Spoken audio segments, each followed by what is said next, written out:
Aujourd'hui on va tester un truc absolument what the fuck. J'ai mis la main sur un set tech deck contenant une réplique d'un cruiser Penny. Je sais absolument pas ce que ça va donner. En tout cas ça se passe juste après le générique.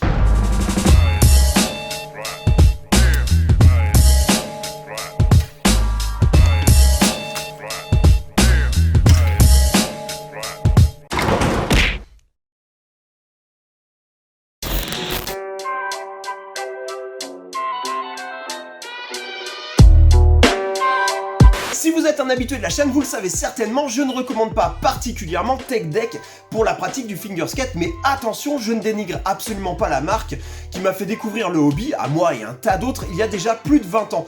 Par exemple, force est de leur reconnaître qu'en termes de licence, ils sont totalement imbattables, ce qui fait déjà le bonheur d'un tas de collectionneurs. La firme américaine a multiplié les concepts en proposant depuis longtemps des répliques de boards old school, de longboard, et on va le voir aussi aujourd'hui, de pennyboard, ce qui est vraiment intéressant puisqu'ici leur utilisation du plastique va être un avantage puisque c'est la matière utilisée à l'origine pour créer ces skateboards. Donc ici là j'ai une stéréo, c'est la même chose qu'une penny, c'est des boards que je connais bien, que j'ai pas mal roulé, du coup j'avais vraiment hâte de tester ça en mode finger skate.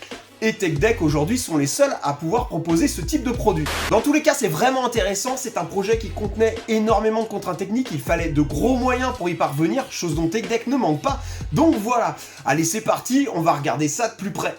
Comme on peut le voir ici, elle a été déclinée en deux tailles, cette pennyboard. Il y a une version un peu plus grande, la blanche ici qui doit avoisiner les 28 mm, et la toute petite, celle qu'on va tester en vert ici, qui elle est mini, vraiment microscopique.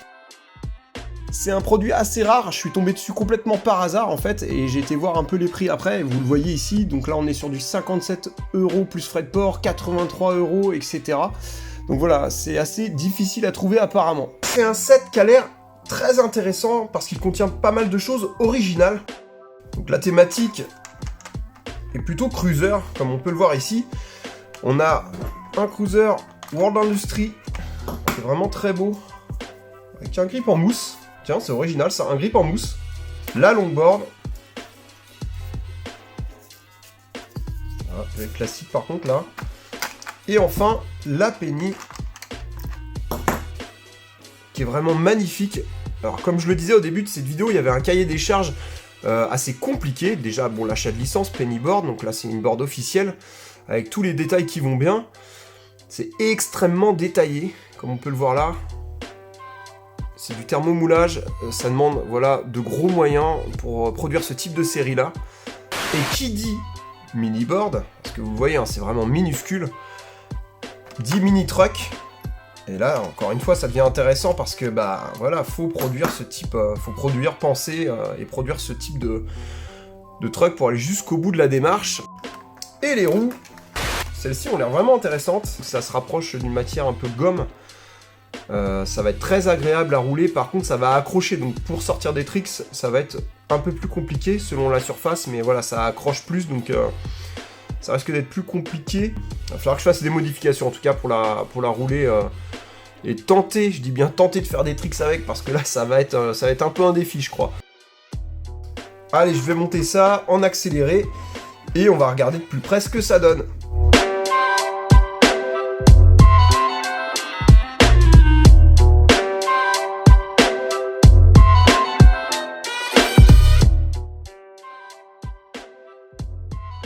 On va tester ça, comme je vous le disais, ça va être, à mon avis, compliqué. Allez, c'est parti, on va regarder ce que ça donne.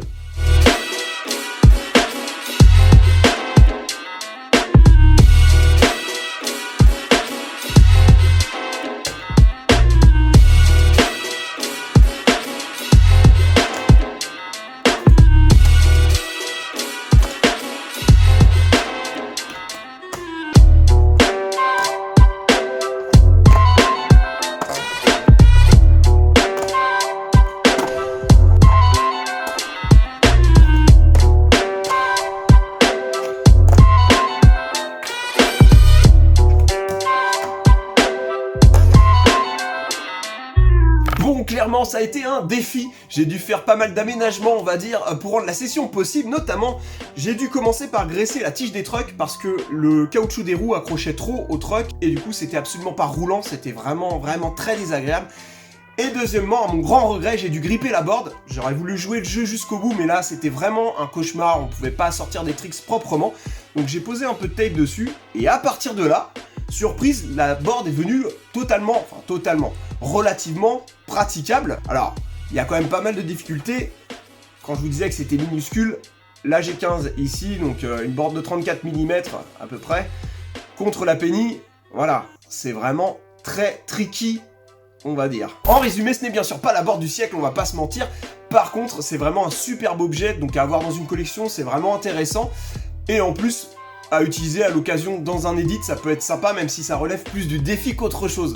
Donc voilà, bravo à TechDeck pour ce superbe objet, c'est vraiment quelque chose d'original et bien fait. Donc vraiment intéressant, en tout cas, à mon avis. C'est tout pour cette vidéo, j'espère que vous l'avez apprécié. Si c'est le cas, comme d'habitude, n'hésitez pas à mettre un pouce et à vous abonner. Voilà, en attendant, portez-vous bien et à bientôt.